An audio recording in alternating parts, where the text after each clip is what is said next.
अब आती है बेरोजगारी। कि बेरोजगारी है क्या? कि कोई व्यक्ति किसी काम को करने में सक्षम है, किसी काम को वो करना चाहता है, उस काम को करने में वो सक्षम है, कर सकता है, उसकी योग्यता अनुसार, उसके सामर्थ्य अनुसार उसको वो काम नहीं मिल पाता, तो वो व्यक्ति क्या है? बेरोजगार है। कोई व्यक्ति काम करने का इच्छुक है लेकिन वो काम उसको मिल नहीं पाता उसकी योग्यता अनुसार, तो वो क्या व्यक्ति क्या होया? बेरोजगार। अब कोई व्यक्ति पढ़ा लिखा है, बीएड कर रहा है, स्टेट कर रहा है, सारी चीज कर रहा है, उसकी योग्यता तो किस चीज की है?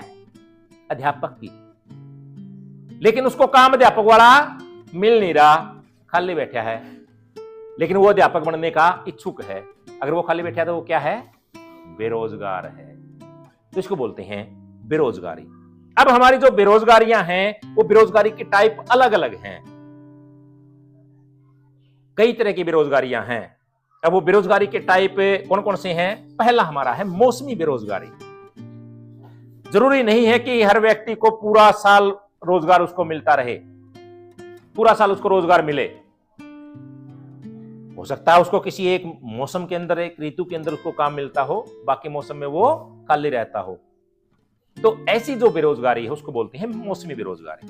और मौसमी जो बेरोजगारी है वो हमारे कृषि चक्र से जुड़ी हुई है। अधिकतर ग्रामीण क्षेत्रों के अंदर लोगों के अंदर मौसमी बेरोजगारी अधिक मात्रा में है, क्योंकि कृषि के अंदर काम पूरा साल नहीं मिल पाता। कृषि क्षेत्र के अंदर काम पूरा साल नहीं मिल पाता। खेत के अंदर कृषि में काम कब मिलता है? जब या तो बिजाई होती है या फसल की कटाई होती है। अच्छा से अब हमारे यहां पे बहुत सारी बाहर की लेबर जीरी लगाने के लिए आएगी, तो जीरी लगाने के लिए आई, उनको यहां पे इस समय रोजगार है। जीरी लगाने के बाद जीरी के कटाई तक वो लोग बेरोजगार हैं, कोई काम है ही नहीं। हमारे पुराने समय के अंदर परिवारों में जो लोग थे वो क्या करते थे कि फसल के कटाई के टाइम और बुआई के टाइम उनको रोजगार मिलता था, बाकी बीच का जो सीजन होता था उस सीजन में उनको कोई काम नहीं होता था। वो खाली बैठे अपने जो बैठकें होती थी, नोरे होया करते, उनमें खाली बैठे बात मारा करते। क्या थे वो? बेरोजगार थे। कौन सी बेरोजगारी थी वह? मौसमी बेरोजगारी। अब जैसे हमारा एक उद्योग है चीनी उद्योग, चीनी उद्योग में भी मौसमी बेरोजगारी है। अब चीनी उद्योग को कच्चा माल क्या चाहिए? गन्ना। क्या गन्ना पूरा साल उद्योग को मिल पाएगा? नहीं मिल पाता ना, क्योंकि गन्ना तो पक करके एक ही मौसम में तैयार होगा। जब तक उस उद्योग में गन्ने की आपूर्ति होती रहती है मिल चलेगा। अगर मिल चलेगा तो वहां पे जो कर्मचारी हैं उनको रोजगार बना रहेगा। अगर गन्ना खत्म हो गया मिल बंद हो जाएगी, और मिल के अंदर काम करने वाले जो लोग हैं वो भी क्या हो जाएंगे? बेरोजगार हो जाएंगे। आगे मौसम फिर आएगा, गन्ने का पकाएगा, फिर उनको रोजगार मिलेगा। तो इस प्रकार की जो बेरोजगारी होती क्या बोलेंगे? मौसमी बेरोजगारी। अगली हमारी है अल्प या परछन बेरोजगारी। अल्प या परछन बेरोजगारी, ये बेरोजगारी भी इसके ऊपर मैंने दिखा रखा है कि ये बेरोजगारी भी हमारे किससे जुड़ी हुई है? एग्रीकल्चर के साथ में जुड़ी हुई है। कि किसी काम को करने में आवश्यकता से अधिक लोगों का लगना। कि कोई काम है, उस काम को 2 व्यक्ति पूरा कर सकते हैं, लेकिन उस काम को करने में लग रहे हैं 5 व्यक्ति। उस काम को करने में कितने लग रहे हैं? 5, लेकिन कर सकते हैं 2, तो उसमें फालतू कितने हुए? 3। में जो 3 हैं मुझे लगे हुए तो दिखे हैं, लगे हुए तो दिखाई देते हैं कि बेरोजगार मिल रहा है, लेकिन वो बेरोजगार हैं। वो बेरोजगारी कौन सी है? अल्प या परछन बेरोजगारी। लिख लेना, परीक्षा के अंदर 100% आएंगे इनमें से एक। अपना खेत के अंदर है, किसी के 2 किल्ले हैं, जमीन के, और घर में परिवार में सदस्य हैं 5। अब 2 किल्लान तो एक आदमी संभाल लेगा ना, लेकिन वे घर के 5 आदमी उसे काम पर लाग रहे हैं। भाई आज नुड़ा काट दिया, आज ड्योल समारे आए, आज डंगा पड़वा दिया, सारे कुंबा 5 के 5 उसमें लाग रहे हैं, लेकिन संभाल तो उनती एक आदमी उसका है। तो जो 4 लोग हैं वो किस प्रकार की बेरोजगारी है? अल्प या प्रच्छन्न बेरोजगारी। नेक्स्ट हमारी है खुली बेरोजगारी। खुली, ओपन, ऐसे लोग जो पूरा साल कोई काम नहीं करते, निठल्ले ठाली बैठे, पूरा साल कोई काम नहीं मिल पाता उनको, वो कौन सी बेरोजगारी है? खुली बेरोजगारी। कि जिन लोगों के पास साल के अंदर कोई भी काम नहीं होता तो वो लोग कहलाते हैं खुली बेरोजगारी। तो बेरोजगारी के क्या प्रकार देखे हमने? 3 प्रकार देखे हैं, 3 टाइप देखे हैं बेरोजगारी के। एक हमारी मौसमी बेरोजगारी है, एक हमारी अल्प या प्रच्छन्न बेरोजगारी है, और एक हमारी खुली बेरोजगारी है। क्लियर हो? बेरोजगारी वाले क्लियर हो? तीनों पूछूंगा तो बताओगे? बहुत अच्छे। अब बात आई कि जो ये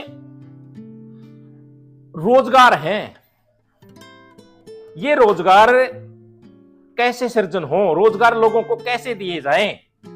क्या सरकार ने किस प्रकार की नीतियां बनाने चाहिए ताकि लोगों को अधिक से अधिक रोजगार मिल सके? कि जो हमने 3 प्रकार की बेरोजगारियां देखी, इन बेरोजगारियों से कैसे निपटें? इन लोगों को देने के लिए रोजगार मिल जाए तो क्या क्या कदम उठाए जाने चाहिए? किस प्रकार अधिक से अधिक रोजगार सृजन हो ताकि बहुत अधिक से अधिक लोगों को रोजगार मिल सके? इसमें हम देखते हैं कि पहला हमारा है सस्ती दर पर ऋण उपलब्ध कराना। ऋण का मतलब क्या है? साख। कि लोगों को सस्ती दर के ऊपर ऋण उपलब्ध करवाया जाए। जैसे किसी व्यक्ति के पास 5 एकड़ जमीन है और 5 एकड़ जमीन के अंदर उस व्यक्ति को, यदि ग्रामीण क्षेत्रों के अंदर है ना, ऋण की जो ब्याज की दरें हैं वो काफी अधिक ऊंची हैं। यदि वो साहूकार से, आड़ती तक किसी और से उठाते हैं, जो बैंकों से नहीं लेते, बाहर से लेते हैं, उनकी दरें काफी अधिक ऊंची होती हैं।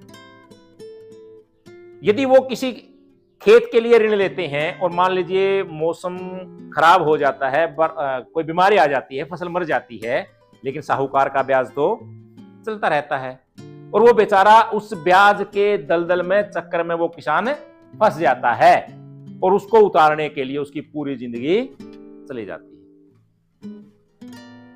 तो उस किसान के लिए उपलब्ध हो कि सरकार उसको सस्ती दर के ऊपर ऋण उपलब्ध करवाए ताकि वो अच्छे उन्नत बीज खरीद सके, अच्छी दवाइयां, अपनी फसल को बीमारियों से बचाने के लिए अच्छी दवाइयां उपलब्ध करवा सके। और यदि कोई प्राकृतिक मार आती है तो प्राकृतिक मार से बचने के लिए सरकार उसको कोई सब्सिडी उपलब्ध करवाए या ब्याज के अंदर छूट दे। तो सरकार को चाहिए कि उन किसानों को सस्ती दर के ऊपर दें ताकि उसका उत्पादन बढ़े। यदि उसका उत्पादन बढ़ेगा, कृषि के अंदर उत्पादन बढ़ गया, उत्पादन बढ़ेगा, क्या होगा? मंडी के अंदर बेचेगा, किसी साधन के अंदर लेकर के जाएगा, आगे जो तोलन वाले हैं, दुकान के ऊपर और काम करने वाले हैं, उन लोगों को रोजगार मिलेगा, जो साधन उसको लेके गया उस व्यक्ति को रोजगार मिलेगा। एक किसान की फसल बढ़ने पर, एक किसान का उत्पादन बढ़ने पर बहुत सारे लोगों को रोजगार मिलता है।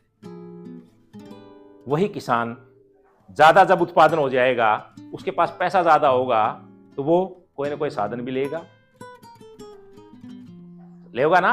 अगर एक साधन किसी ने लिया तो उस साधन को ठीक करने वाले, उसकी रिपेयर करने वाले, उसकी सर्विस करने वाले, उन लोगों को भी रोजगार मिलेगा। तो सरकार को चाहिए कि किसानों को उस ब्याज कर्ज के जो दलदल है उससे निकालने के लिए सस्ती दर के ऊपर उन किसानों को ऋण उपलब्ध करवाए। दूसरा है कृषि में सिंचाई के साधनों का विकास। कि हमारे भारत जैसे देश की जो अर्थव्यवस्था है वो हमारी एग्रीकल्चर के ऊपर टिकी है। और भारत की एग्रीकल्चर किसके ऊपर टिकी है? मानसून के ऊपर है। यदि हमारे भारत के अंदर मानसून सामान्य रहता है, मानसून अच्छा रहता है, तो किसानों की जो पैदावार है, फसल का उत्पादन है, वो काफी अधिक ऊंचा चला जाता है और भारत एक समृद्धि की ओर पहुंचता है। किसान भी हमारा समृद्ध हो जाता है। यदि मानसून हमारा कमजोर रह जाता है, सूखे की स्थिति बन जाती है, तो उस समय हमारे किसान की स्थिति जो है वो दयनीय हो जाती है। तो उन किसानों को मानसून की निर्भरता कम करने के लिए, फसलों को पानी पहुंचाने के लिए, ताकि वो सूखे की मार से बच सकें, तो सरकार को चाहिए कि वो सिंचाई के साधनों का विकास करे। किसानों को सस्ते ब्याज दर का ऊपर ऋण उपलब्ध करवाए, कुएं लगवाने के लिए, नलकूप लगवाने के लिए, नहरें खुदवाई जाएं और उसकी टेल तक पानी पहुंचाना सुनिश्चित किया जाए, ताकि किसी सूखे के समय में किसान अपनी फसल को बचा सके सिंचाई के द्वारा। जब उसके सिंचाई समय पर पानी मिलेगा, फसल अच्छी पकेगी, समय के ऊपर बिजाई होगी, समय के ऊपर उसकी कटाई होगी, तभी वो जाकर के उभरता है। और किसान जब उभरता है तो बहुत सारे लोगों को रोजगार उपलब्ध करवा देता है। 3 नंबर, परिवहन एवं भंडारण की सुविधाओं का विकास। कि हमारे किसान ने सस्ती दर के ऊपर ऋण उपलब्ध हो गया, उसने अपने घर खेत के अंदर खेती में मशीनीकरण ले आया, अच्छे बीज, अच्छी दवाइयों का इस्तेमाल किया, सिंचाई के साधन उसके पास उपलब्ध करवा दिए, तो किसान अपनी मेहनत के अंदर कसर नहीं रखता है। तो किसान फसलों के अंदर बेहताशा उत्पादन करता है, उत्पादन के अंदर बहुत ज्यादा वृद्धि होती है। कि 1960 के दशक के अंदर जब हमारे यहाँ पे हरित क्रांति आई थी, तो हरित क्रांति जब आई, उस हरित क्रांति ने भारत के अंदर खाद्यान्न के अंदर बहुत ज्यादा बेहताशा वृद्धि की थी उत्पादन में। किसानों ने खूब मेहनत की और आज हम खाद्यान्न के अंदर आत्मनिर्भर बने। कि किसान ने जो खाद्यान्न इतने अधिक मात्रा में बढ़ाए, तो उन खाद्यान्न को भंडारित करने के लिए, ताकि वो खराब ना हो, उनके भंडारण की सुविधा के ऊपर सरकार ने खर्च करना चाहिए। और भंडार तक पहुंचाने के लिए किस चीज की आवश्यकता पड़ेगी? परिवहन के साधनों की। आज देखा होगा कि यहाँ की मंडी से गेहूं उठ करके ऊंचाना जो गोडाउन है उनके अंदर जाता है। वो जो हमारे फूड कॉर्पोरेशन ऑफ इंडिया के गोडाउन हैं, उनके अंदर भंडारित किया जाता है, ताकि आने वाले किसी जरूरत के समय हम उस खाद्यान्न का उपयोग कर सकें। या जो बीपीएल कार्ड धारक हैं, उन लोगों तक वो अनाज सस्ती दर के ऊपर सरकार उपलब्ध करवा सके, ताकि भारत के अंदर किसी प्रकार की कोई भूखमरी ना हो। विपणन सुविधाओं का विकास। भंडारों तक कैसे जाए? क्या डायरेक्ट किसान लेकर के जाए? डायरेक्ट किसान लेकर के जाए तो किसके पास लेकर के जाए? यानी कि किसान को उसको बेचने की सुविधा उपलब्ध हो। ये है विपणन सुविधाएं। और जहां पे जिस चीज का उत्पादन अधिक होता है, उसी प्रकार के विपणन की सुविधा उपलब्ध करवा दी जाए। अब हमारे हरियाणा के अंदर हम ज्यादातर क्या उत्पादित करते हैं? गेहूं और चावल। और हमारे भारत सरकार ने इन किसानों को सुविधा देने के लिए हर 8 किलोमीटर के ऊपर एक परचेज सेंटर बनाया गया है, ताकि किसान को ज्यादा दूर तक अपनी फसल लेके ना जाना पड़े, अपने खेत से निकाले और जल्दी मंडी तक पहुंचाई जा सके। इसीलिए जितने भी आसपास नजर दौड़ाओगे, गेहूं और चावल की 8 किलोमीटर से ज्यादा दूर मंडी नहीं मिलेगी। वो किसानों को सुविधा देने के लिए है, और एक मंडी के अंदर बहुत सारे लोगों को रोजगार उपलब्ध हो जाता है। अब यहाँ पर मंडी लगती है, 15 या 20 जो सेंटर के अंदर दुकानें बैठती हैं, उन 15-20 दुकानों के अंदर कितनी लेबर काम करती है, उनके अंदर कितने मुनीम अकाउंटेंट का काम करते हैं, और फिर उस मंडी के साथ जुड़े हुए कितने लोगों ने, ट्रक वाले ने, ढोने वालों को रोजगार मिलता है। तो इस प्रकार की सुविधा देकर के लोगों को रोजगार उपलब्ध करवाया जा सकता है। औद्योगिक विकास की जो चीजें भंडारित की गई हैं, किसानों ने जो चीजें पैदा की हैं, उनको प्रसंस्कृत करने के लिए, उनको प्रोसेस करने के लिए, उनके उपयोगिता और मूल्य को बढ़ाने के लिए हमें किस चीज की आवश्यकता है? औद्योगिक विकास की। और औद्योगिक विकास आज किसी भी देश के अंदर सबसे अधिक ज्यादा रोजगार देने वाला क्षेत्र है। जहां पे भी उद्योग धंधे विकसित हुए, उसी क्षेत्र ने बहुत ज्यादा उन्नति की है। वहीं पर ट्रांसपोर्ट की सुविधाएं भी ज्यादा मात्रा में उपलब्ध हुई हैं, लोगों को रोजगार भी बहुत ज्यादा उपलब्ध हुए हैं। आज हमारे पास किसी 1 एकड़ के अंदर यदि हम खेती करा, तो 1 एकड़ मुश्किल से 5 परिवार के सदस्यों का पेट भर सकता है। पेट भरेगा, उनका खाद्यान्न की सुविधाएं उपलब्ध करवा देगा। लेकिन यदि उसी 1 एकड़ के अंदर कोई उद्योग लगा देंगे, तो वो उद्योग 100 से 150 लोगों को रोजगार उपलब्ध करवा देगा ना। 1 एकड़ में एक तो खेती करा और 1 एकड़ में एक आप कोई उद्योग लगा दिया, रोजगार कौन ज्यादा देगा? उद्योग। तो 1907 के अंदर Tata iron and steel company, जिसको बोलते हैं, टाटा ने भारत का पहला लौह इस्पात उद्योग लगाया था। उस समय के अंदर बिहार का एक गांव था छोटा सा साकची, उस साकची नामक गांव में, छोटे से गांव के अंदर टाटा का एक उद्योग लगाया था। और टाटा के उद्योग ने इतना अधिक उसका औद्योगिक विकास होया कि आज वो जो टाटा नगरी है जमशेदपुर के नाम से जानी जाती है और आज एक वहां पर बहुत बड़ा महानगर है। किसके कारण प्रसिद्ध होया? औद्योगिक विकास के कारण। औद्योगिक विकास से क्या होया? टाटा ने जब वो उद्योग लगाया तो लोगों को वहां पर रोजगार मिलना शुरू होया और लोग उस रोजगार के लिए उस क्षेत्र की ओर जाने शुरू हुए। छोटा गांव था, आज वो बड़ा महानगर बना। तो औद्योगिक विकास सबसे अधिक रोजगार उपलब्ध करवा देता है। उच्च शैक्षिक स्तर कि आज के समय के अंदर कुशलता की सबसे अधिक मांग है कि लोग जितने अधिक कुशल होंगे उनको रोजगार उतने अधिक प्राप्त होंगे। तो सरकार को चाहिए कि लोगों के अंदर जो शिक्षा का स्तर है वो अधिक ऊंचा करे। लोगों के अंदर जो शैक्षिक स्तर है उनका स्तर ऊंचा करे, साक्षरता दर बढ़ाई जाए ताकि आने वाले समय के अंदर जो शिक्षित लोगों के लिए रोजगार की मांग बढ़ेगी तो उन लोगों को भी रोजगार उपलब्ध हो सके। स्वास्थ्य सेवाओं में सुधार। अब काम बढ़िया कौन करेगा? जिसका स्वास्थ्य अच्छा होगा, स्वस्थ व्यक्ति होगा, उसी को कोई रोजगार देंगे। किसी भी नौकरी के अंदर जब हम जाते हैं तो सबसे पहले मेडिकल फिटनेस देखा जाता है। डॉक्टरी जिसको बोलते हैं ना, डॉक्टरी करवाई जाती है, क्योंकि किसी काम को सही अच्छे ढंग से पूरा वही कर सकता है जो स्वस्थ होगा।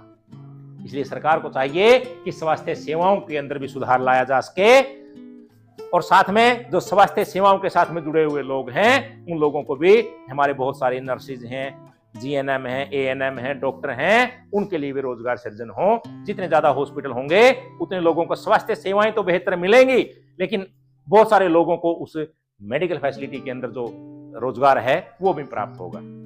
तो इन चीजों को देखते हुए हम बहुत सारे रोजगारों का सृजन कर सकते हैं।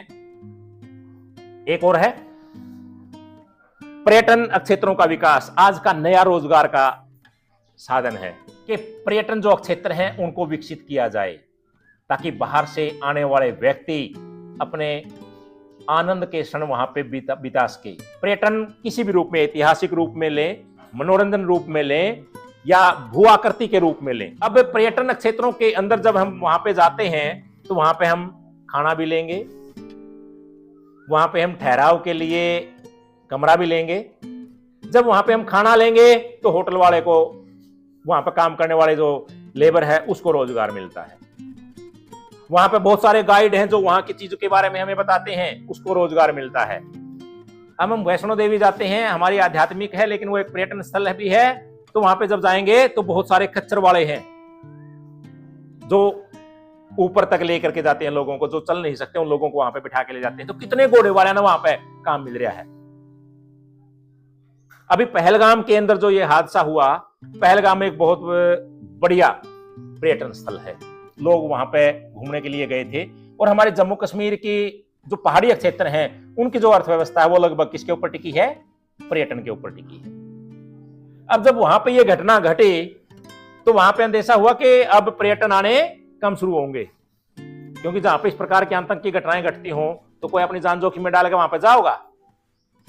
तो वहां के लोगों को खतरा हुआ कि आपके रोजगार के ऊपर मार आएगी।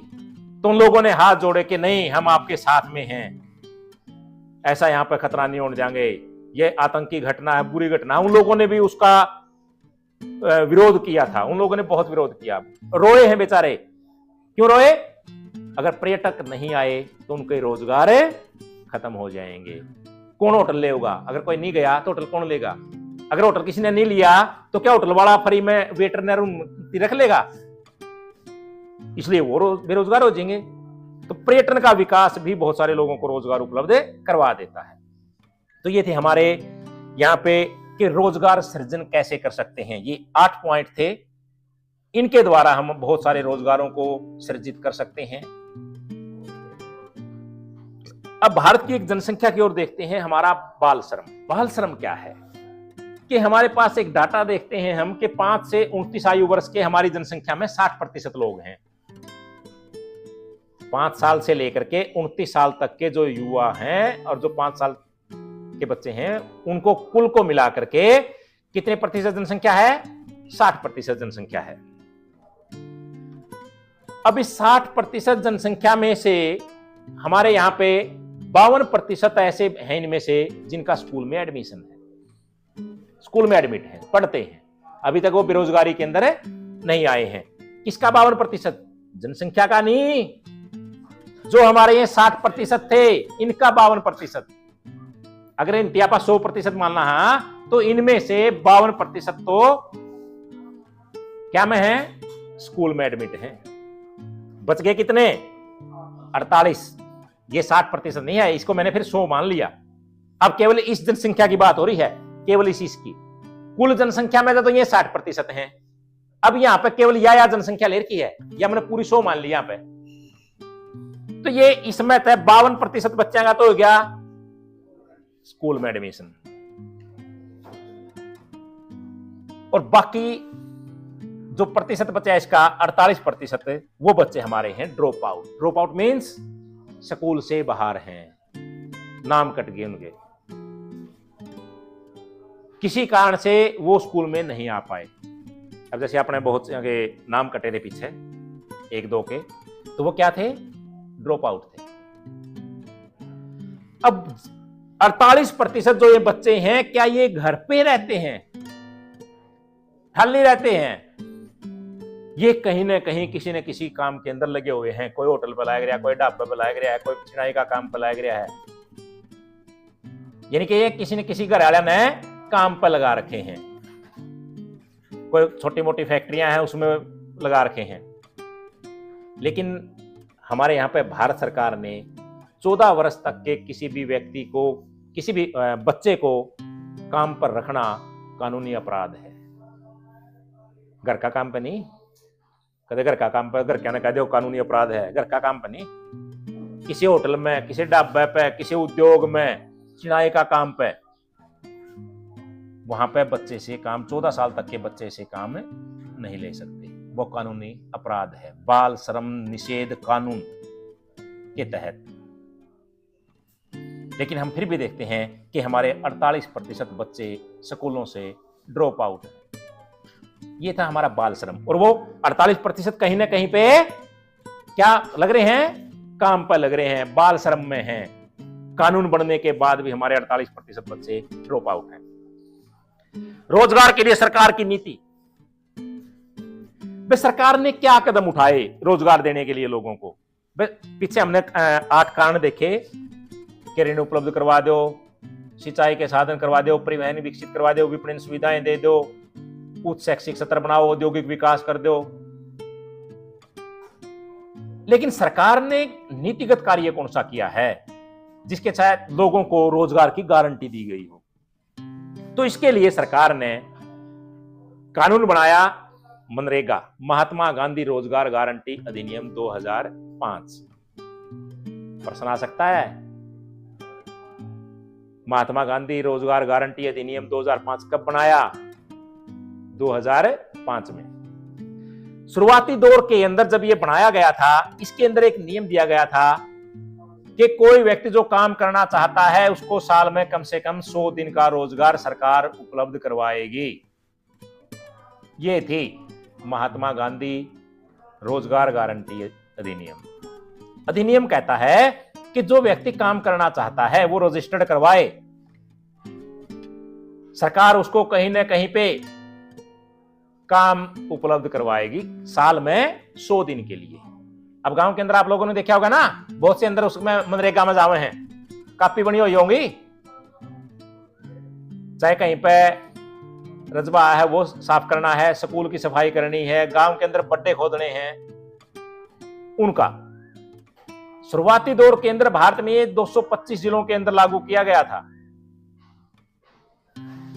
लेकिन अब सरकार ने इसका दायरा बढ़ा करके भारत के अंदर 625 जिलों में इस मनरेगा को लागू किया गया है। इस अधिनियम के तहत लोगों को रोजगार उपलब्ध करवाया गया है।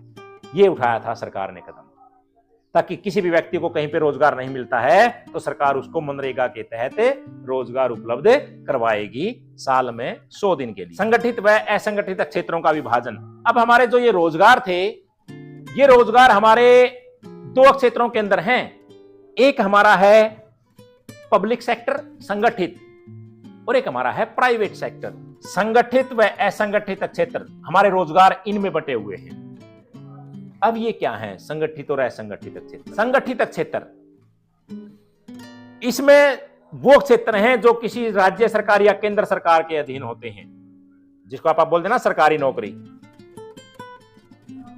संगठित क्षेत्र कौन से हैं? ऐसे क्षेत्र जो सरकार के अधीन हैं, चाहे वो केंद्र की सरकार है चाहे वो राज्य सरकार है। इस क्षेत्र में रोजगार की सुरक्षा दी जाती है। अगर कोई संगठित क्षेत्र के अंदर नौकरी लग जाता है तो उसको हटाना इतना आसान नहीं है। जैसे प्राइवेट में कह देना कि भाई चल आज ओ लिया कल ने बताना, लेकिन नहीं, सरकार के अंदर ऐसा नहीं है। यहां पर रिटायरमेंट की उम्र तक उसको रोजगार की सुरक्षा दी जाती है कि आपका रोजगार कहीं नहीं जाएगा। नियमित रोजगार है, बीच में कोई रुकावट नहीं, चाहे छुट्टियां हो चाहे कुछ हो। जैसे पीछे कोरोना के अंदर बहुत 2 साल के करीब हमारे स्कूल बंद रहे, बहुत से ऑफिस बंद रहे, लेकिन जो कर्मचारी थे उनको रोजगार मिला है, उनको तनख्वाह मिली है। काम का समय नियत है, ऐसे नहीं है कि ओवर टाइम करवा लेंगे। भाई हमने स्कूल का टाइम हमारा 8 से 2:30 का है और हम रात 8 बजे तक रखे जाओगे हर रोज, ऐसा नहीं है। हमारे काम के समय घंटे नियत हैं कि आपने 8 घंटे काम करना है। वेतन सहित छुट्टी की सुविधा है। अगर हम छुट्टी लेते हैं तो उस दिन का भी हमें वेतन मिलता है। संगठित क्षेत्र के अंदर 1 महीने की छुट्टियां हुई तो 1 महीने की छुट्टियों का भी वेतन मिला है पूरा का पूरा। तो ये है संगठित क्षेत्र का लाभ। अवकाश काल का भुगतान। यदि हम लंबी छुट्टी ले लेते हैं, हमारी जो छुट्टियां दी गई हैं सरकार ने, वो छुट्टी ले लेते हैं तो उनका भी हमें अवकाश मिलता है। अब बहुत सारी महिलाएं अपने मातृत्व अवकाश लेती हैं, 6 महीने की छुट्टी लेती हैं बच्चा होने पर, तो उनको 6 महीने का वेतन घर बैठी को मिलता है। 2 साल की छुट्टियां महिलाओं को सीसीएल के रूप में मिलती है, बच्चे की देखभाल करने के लिए मिलती हैं, और 2 साल का जो भुगतान है वो महिलाओं को घर बैठे मिलता है। चिकित्सक लाभ। अगर यदि कोई बीमार हो जाते हैं तो सरकार अपने खर्चे के ऊपर उसका इलाज करवाती है। सेवानिवृत्ति के बाद पेंशन, खैर अब तो नहीं है ये, अगर हम रिटायर हो जाते हैं तो पेंशन का लाभ इतना नहीं है, लेकिन फिर भी सरकार उसको कुछ न कुछ तो देती है। रिटायरमेंट होने के बाद भी उसको अपना गुजारा करने के लिए पेमेंट अदा करती है। कौन सा सेक्टर के अंदर है? संगठित सेक्टर के अंदर, संगठित जो रोजगार का क्षेत्र है उसमें। बात करते हैं असंगठित क्षेत्र की। असंगठित कौन सा? ये क्षेत्र निजी क्षेत्र के अधीन आते हैं, जिनमें किसी एक विशेष व्यक्ति का या समुदाय का हक होता है। कोई विशेष व्यक्ति नौकरी देता है या वहां पर कोई कम्युनिटी बना रखी है, सामूहिक लोग इकट्ठे हो रहे हों, उनकी अपना कोई काम कर रखा है, उसमें क्षेत्र रोजगार उपलब्ध करवाते हैं। सीधी सीधी बात प्राइवेट। इसमें रोजगार अनियमित है, यानी कि ये लोग परमानेंट नहीं रखते। जब तक काम अच्छा रहेगा, काम करते रहेंगे, तब तक उनको रोजगार के ऊपर रखेंगे। काम कम हुआ या उसके अंदर कोई काम करने में कमी आई तो उसी दिन शाम के टाइम पूरा हिसाब करके उसको दे देंगे, कल से मना कर देंगे, नहीं आना। प्राइवेट स्कूल के अंदर जो अध्यापक लगे हुए हैं, अगर वो अच्छे से काम नहीं कर पा रहे तो स्कूल वाला जो मालिक है वो उसको शाम में कह देगा भाई कल मत आना, आपकी पढ़ाने की क्षमता कम हो चुकी है। कोई रोजगार सुरक्षा नहीं। कोरोना के अंदर बहुत सारे उद्योगों ने बहुत सारे अपने कर्मचारियों को बाहर निकाल दिया, छंटनी कर दी। बहुत सारे प्राइवेट स्कूलों ने अपने अध्यापकों को हटा दिया कि हम स्कूल बंद हैं, तनख्वाह कहां से दें। तो क्या वो सुरक्षा थी रोजगार की? लेकिन संगठित क्षेत्र के अंदर ऐसा नहीं है, उनको रोजगार की सुरक्षा थी। काम का कोई समय नहीं, छुट्टियों के अंदर भी प्राइवेट स्कूल वाले ने टीचर बुलाए हैं। उनसे हो सकता है शाम ने 5 बजे तक रखे जावे है कि नहीं, आज जो पेपर होया हो चेक करके जाना है, शाम तक चाहे 5 बजे तक हो। उनके काम के कोई घंटे निश्चित नहीं है। अवकाश के दौरान लंबी छुट्टियां यदि हो जाती हैं तो उस दौरान उनका कोई पेमेंट नहीं मिलती, कोई पैसा नहीं मिलता। महीने में यदि एक छुट्टी उनकी अप्रूव है, एक से ज्यादा वो लेते हैं तो उसकी तनख्वाह काट ली जाती है। और चिकित्सा वगैरह का कोई भी दूसरा लाभ नहीं मिलता कि अगर कर्मचारी बीमार हो जाता है तो अपना खर्चा भी ठीक करवाओ, लेकिन संगठित क्षेत्र में ऐसा नहीं था। सेवानिवृत्ति के बाद यदि वो 58 साल के बाद रिटायर हो जाता है, 60 साल के बाद रिटायर होता है, तो उस प्राइवेट सेक्टर की ओर से उसको किसी प्रकार का कोई लाभ नहीं मिलता है। तो ये थे हमारे रोजगार के संगठित और असंगठित क्षेत्र। अब जैसे एक असंगठित क्षेत्र है मुंबई के अंदर डब्बे वाले। मुंबई के अंदर है डब्बा वाले। डब्बा वाले क्या हैं? डब्बा वाले वहां के लोगों को खाना उपलब्ध करवाते हैं घर का। कि उन डब्बा वालों के साथ में अगर कोई बात करता है कि भाई मेरा घर से खाना इतने बजे यहां पर आ जाना चाहिए, तो उन डब्बा वालों ने अपना एक संगठन बना रखा है, उसमें बहुत सारे लोग काम करते हैं। वो ठीक समय के ऊपर उसके घर से डब्बा उठाएंगे। फिर जैसे चिट्ठियां चलती हैं, अपनी चिट्ठियां चलती थी एड्रेस के ऊपर, उस डब्बे के ऊपर ऐसे टैग लगा हुआ है। वो डब्बा वहां से दूसरी ट्रेन में जाएगा, दूसरी से तीसरी में जाएगा, तीसरी से चौथी में जाएगा, और फिर सही समय के ऊपर जो ऑफिस में वो लड़का काम करता है उसके पास वो खाने का डब्बा सही टाइम के ऊपर पहुंचा देते हैं। क्या वो कोई एक व्यक्ति लेके चलता है? ना, मैंगल पत्थर रख दिया किसी ने उठा के बस में, नरवाना उतार लिया, नरवाना वाला ना के जहां पर देना था वहां पर रख दिया, अगले ने वहां पर उतार लिया, और वहां से उतार के जहां पर पहुंचाना था वहां पर उसको डिलीवर कर दिया। तो इस प्रकार लोग वहां पर संगठन बना रहे हैं। और भारत के अंदर वो असंगठित क्षेत्र का सबसे बड़ा रोजगार का क्षेत्र है। बहुत सारे लोग उसके अंदर लगे हुए हैं।